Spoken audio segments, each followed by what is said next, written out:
Jara. Greetings, travelers of the infinite, and welcome back to Cosmic Radio. I'm Jara 19, currently recalculating my dimensional coordinates, seeking out the geometry that defies perception. Tonight, we stare into a paradox that is not just immense, but impossibly contained, the Menger entity. This is the dizzying predicament encountered by the exploratory vessel. The Daedalus, a mid-sized research corvette designed for planetary reconnaissance. Its mission took it into the orbit of a newly charted rogue planet, one that exhibited a bizarrely fractal surface geology, mountains that were themselves composed of miniature, identical mountains spiraling down to the molecular level. During a routine resource scan, the Daedalus detected an energy signature coming from a small, completely barren moonlet orbiting the rogue planet.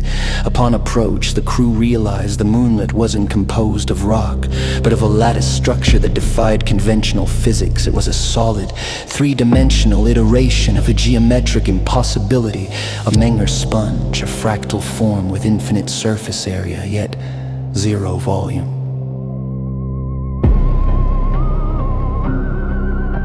The crew, led by dimensional physicist Dr. Kenzo Ito, dubbed the structure the Menger entity. They sent a small observation shuttle, Pioneer 1, to collect a specimen. The shuttle succeeded, bringing back a single 2-meter cube of the lattice and placing it securely in the main research bay, which was exactly 20 meters long, 20 meters wide, and 10 meters high. The moment the cube was secured, the crew reported immediate sensory confusion within the research bay. The air felt heavy and the lighting was insufficient. Despite maximum power output, the volume of the bay hadn't changed, but the distance between the walls felt immense. Dr. Ito's sensors confirmed the terror. The Menger entity, even in its small, contained form, was warping the dimensions around it. The bay's internal measurements were no longer uniform. A distance calculated as 5 meters in one direction might measure 50 meters in another. The geometric integrity of the bay was being corrupted by the fractal nature of the entity. The entity was causing a localized dimensional leak. The interior volume of the research bay was expanding, folding space within itself, infinitely increasing its usable area while leaving its external shell exactly the same size. The ship's internal layout was becoming a non-Euclidean maze, suggesting digital calculation overload, followed by a voice distorted by echoing chambers. 5 meters. No. 42. The crew soon became lost inside their own ship. A technician running down a corridor the length of 15 meters reported running for 5 minutes straight without reaching the end.